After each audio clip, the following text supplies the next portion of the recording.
No, quello che hai parlato prima. Ma che se faceva un esame? Ma che approvato? Era la sua laurea.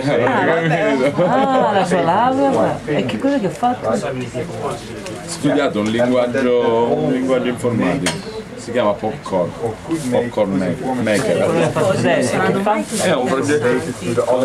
Non sono così interessanti. Come? Sì. Dipende chi lo ascolta. E che fa? This is very much working together. And the point I'm making unisce il video alle grafiche, al test aggiunti, informazioni, tipo quelle degli occhialini di Google che guardi in un posto e poi ti escono le vignette, le cose che ti danno metadata, sono informazioni ulteriori. Yes, I have this exact problem. I have 20 hours of footage that I filmed in Japan, and I don't know how to start even. I've never made a documentary before. I want to turn it into a documentary, so now I think I'm gonna. How long would it take you? We got to have the video journalism section. Yeah, exactly. So actually today Alessio is not here, but he's a photographer, journalist. Development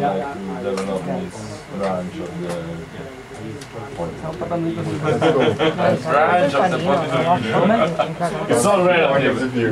It's all relative, you know?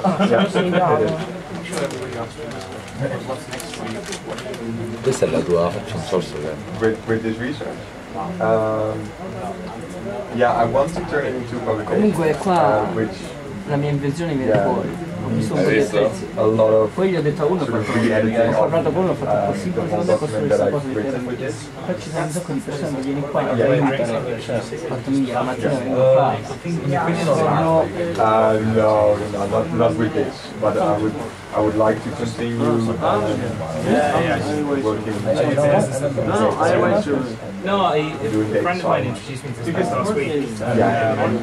Now I heard about this. Hopefully video it, or at least visual content.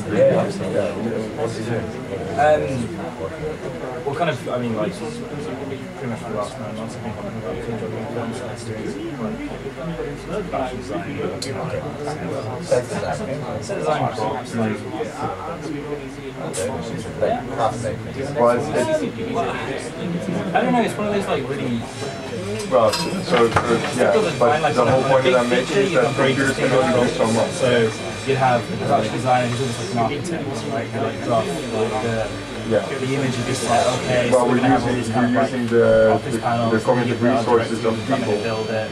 You probably have like 20 guys who come in and build it with him, and then not to make them, because there's no computer becoming more intelligent. It's just a system that has I've been doing on small features, so has slightly intelligent behavior.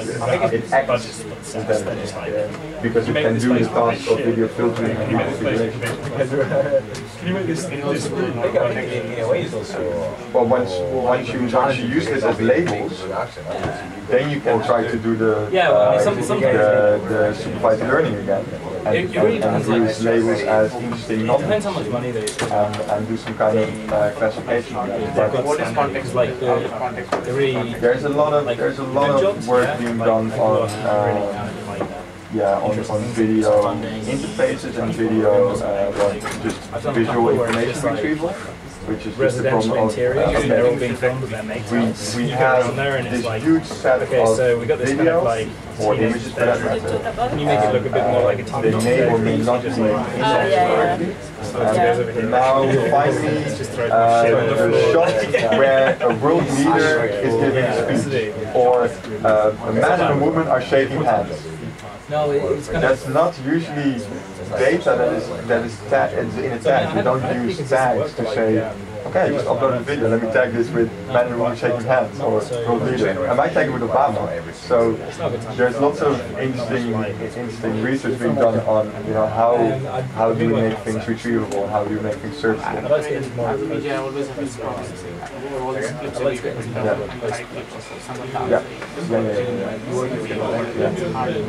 No, like, I mean, I'm sort of starting to form something. Yeah, so it would be cool if you sort of have a living open archive. I really believe that in order for this to even be useful, there first needs to be open archive. Because, you know, I just pulled this off of YouTube and then I downloaded these videos from these people without even contacting them, and then I'm hosting it on my own webpage because in Popcorn it was not yet possible to use YouTube links and to use them in a sequence. So, like, I mean, I Just because I thought you did it the last time. But yeah, if you have an open living archive, just open up your archive and let people interact with it and remix it. That's the whole idea also of Popcorn, to take video content and to remix it, to take different web elements and bring it together. my next job, And then you have a living archive, and you as a content owner, and now that daisy train is kind of fall apart. I'm like, fuck, what I do go back to like 100 people are interacting with it and leaving traces saying, oh, this is interesting, or this has a dog, or that kind of stuff, you know. You gain from there, and you can then use that with and the fact whether it really has a dog or not, maybe that doesn't matter. Well, if they were doing fine art back then, it was really good. You can already use it.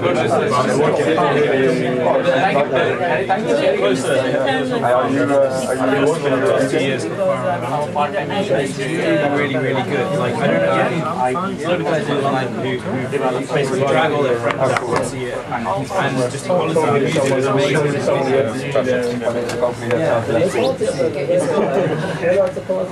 I'm actually looking for a job at the moment. I think that's it. Like, there's so few Financial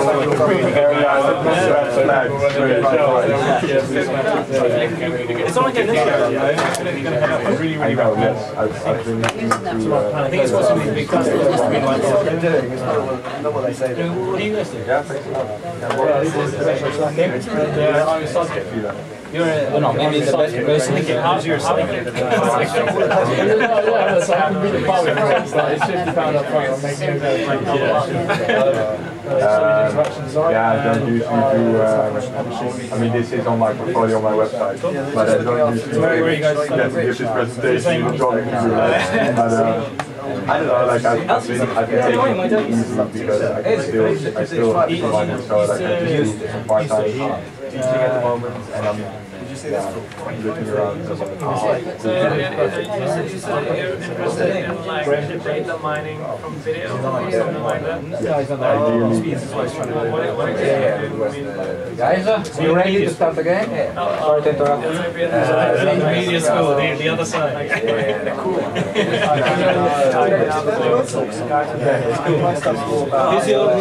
That's not the video. No, but now is I'm gonna show just 1 minute, and after that yours is here.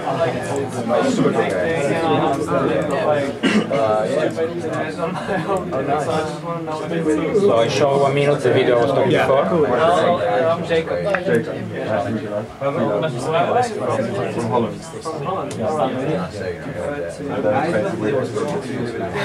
Yeah, I'm from the Czech Republic. Yeah, let's go. I think that's the exercise. Which is great.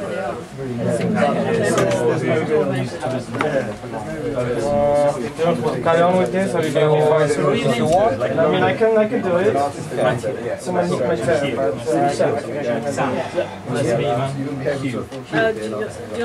no, you're alright. Pretty much actually. Okay, guys, go on. Sorry, I'm gonna sit on your lap. But you can I will go and say no. Ready? So, the video is ready. I show you the video about the project I want to develop, if anyone is interested. So, and after we got Bioni presenting his project, his idea. Well, I'm curious.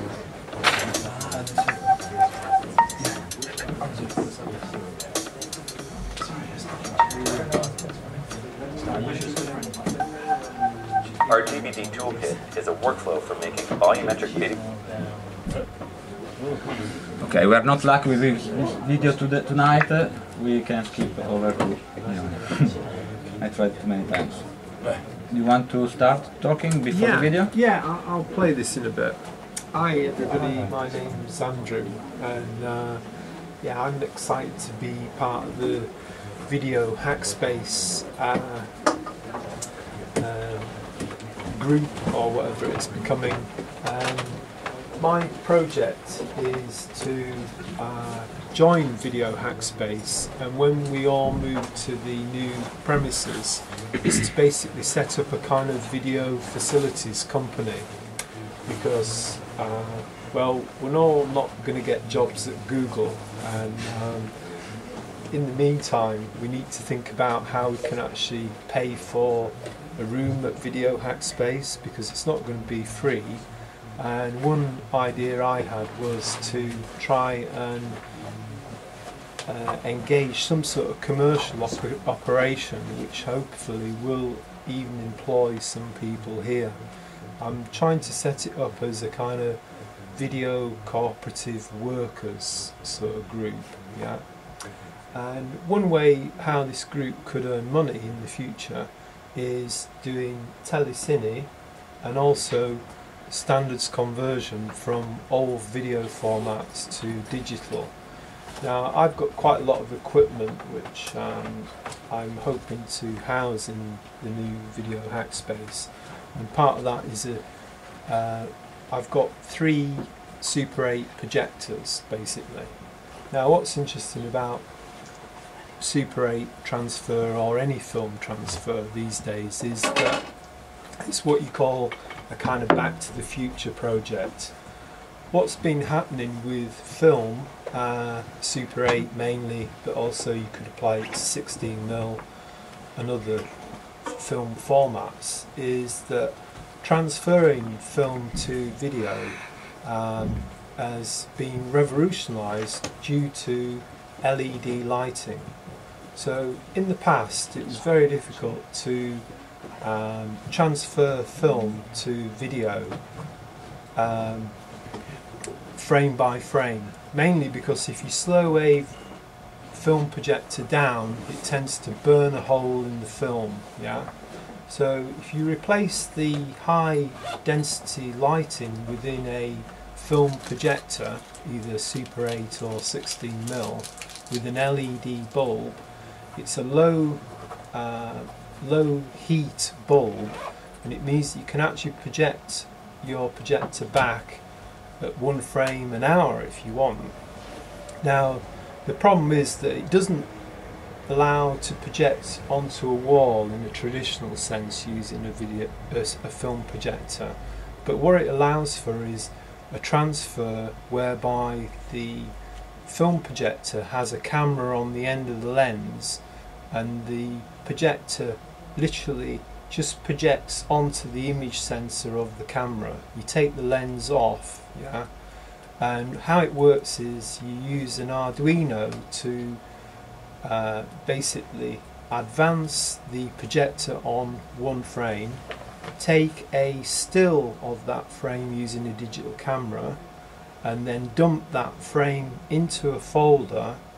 And at that point you can also apply, for example, a Photoshop filter. Say your film's quite blue looking and you want to colour correct it, where you can colour correct as you go along, and then once you've got all your stills in that folder, you can use some software to then reassemble your film into one long piece. So that's my project basically, which is to set up a facility using telecine and video standards conversion, and I'm looking for people to also invest with me in this facility, and there will be some kind of work out of it eventually. I believe that community-led businesses, which are shareholder, job share, you know, the new model is the way to go. And you see the success of that with lots of community-led businesses. So I'll just show you this film, which online there's loads of people who've made very similar systems to these. This one uses an off-the-shelf video camera. Is this yours? No, what's that? Is this yours? No, none of these ones are mine. But I have all this sort of set up. I'm just needing a team to help me to realise this, really. Because I think we can build a better system than this one, whereby we can build a very high resolution system. Now, in commercial film terms, there's lots of different people making these, and the price difference between each setup is wildly different. At the top end, you've got a machine called a Rank Intel, which costs £1 million, and it'll transfer any format to any format. Problem is, you need 2 engineers literally looking after it full time. Then you go down the scale. There's a few companies making systems about 20 to 30,000 quid. They're still very expensive. And then you've got kind of budget systems which are about 5 to 8,000, depending on whether you've got a 3-chip camera or a 1-chip camera. So the idea is to develop a system a bit like this using projectors I already own, with an Arduino and a camera on the front, and then set up a commercial service looking for people to send in their Super 8s. Because a lot of people transferred Super 8 already, and these people transferred them maybe 10-15 years ago, but they transferred them to formats such as VHS. Now the problem with all this old video tape technology and film